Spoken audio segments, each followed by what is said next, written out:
1971년 10월 18일 K리그의 한 획을 그을 인물이 태어납니다. 올라운드 플레이어 한일전의 사나이 그리고 유비 유상철 선수의 이야기입니다. 유상철은 유년 시절 유난히 허약하고 잔병치레가 많았다고 합니다. 그가 축구를 시작하게 된 계기도 운동을 통해 그의 건강을 챙기기 위해서였죠. 그렇게 시작한 축구가 공부보다 더 좋아진 유상철에게 작은 키는 걸림돌이었습니다. 경신고 시절 감독은 축구를 그만두는 게 어떠냐고 권했을 정도였죠. 이 말에 충격을 받은 유상철의 어머니는 그에게 보약을 다려 먹이기 시작했고, 우연의 일치인지 유상철은 고등학교 3학년 때까지 무려 20cm가 자랐다고 합니다. 이 기간에 축구 실력도 늘어 진정한 엘리트 코스를 밟기 시작했죠. 유상철은 1990년 인도네시아에서 열린 아시아 축구연맹 U19 챔피언십의 대표팀 멤버로 발탁되었고, 대회를 우승으로 이끄는데 큰 공헌을 하게 됩니다. 그리고는 건국대학교로 진학하였죠. 특이하게도 중어중문학과에 지원하였는데 이는 별 이유 없고 중문과에 여자가 많아서 갔다 라고 밝혔습니다.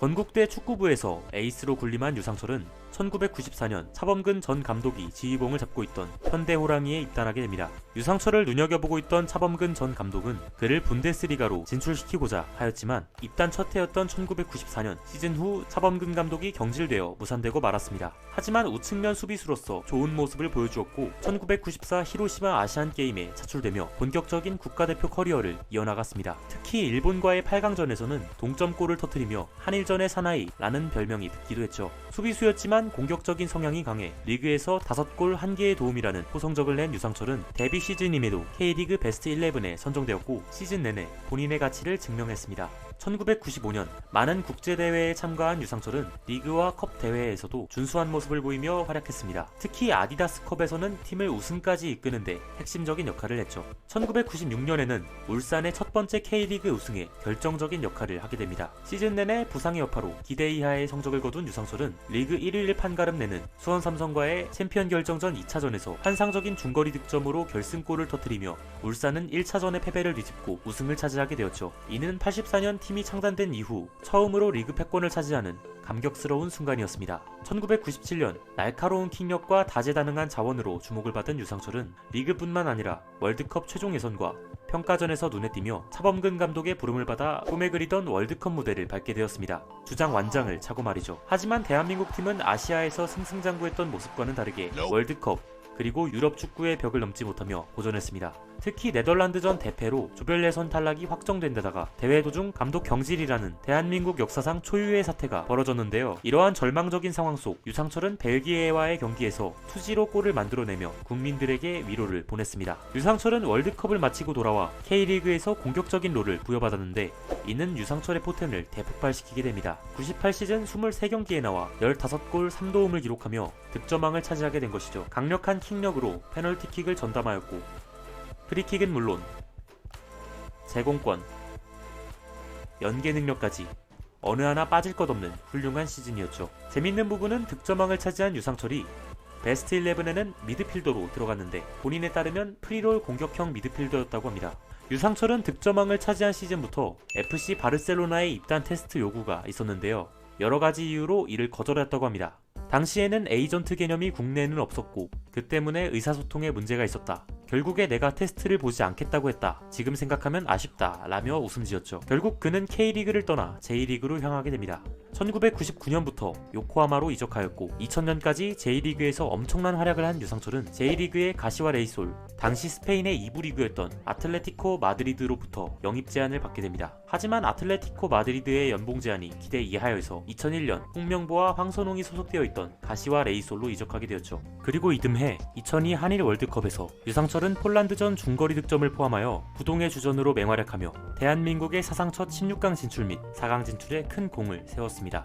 놀라운 사실은 유상철이 이 월드컵을 거의 실명한 상태로 뛰었다는 점입니다. 청소년 시절부터 눈이 안 좋았는데 프로 데뷔 후 악화되었다. 단점을 말하는 게 꺼려져서 말하지 않았다. 이건 아무도 모르는 얘기 라고 밝혔죠. 이러한 단점에도 불구하고 월드컵에서 맹활약한 유상철은 홍명보와 함께 월드컵 베스트 11에 선정되었고 많은 2002 스타들이 해외 이적을 추진하는 가운데 그 역시 유럽 구단들의 러브콜을 받았습니다. 대표적으로 토트넘과 풀럼이었죠. 실제로 토트넘과는 성사 직전까지 갔었으나 유상철 측 에이전트가 연봉을 너무 높게 부른 나머지 결국 협상이 결렬되고 말았습니다. 가시화에서는 이미 고별 행사를 마쳤고 계약적인 문제로 인해 J리그 타 구단으로 갈 수 없었으며 K리그 선수 등록 기간이 지난 터라 1년을 통째로 날릴 위기에 처한 유상철은 프로축구연맹의 동의를 통해 2002 시즌 울산으로 복귀하게 됩니다. 유상철이 돌아오기 전 울산의 리그 순위는 8위에 불과했는데 복귀 첫 경기에서 바로 득점을 기록하더니 무려 8경기에서 9골을 기록하는 그야말로 크레이지 모드였고 결국 그해 울산을 준우승까지 이끄는 것에 1등 공신이 되었습니다. 역시 K리그 베스트 11 공격수 자리에 이름을 올리며 김주성에 이어 두 번째로 수비수, 미드필더, 공격수로서 베스트 11에 등극한 선수가 되었죠.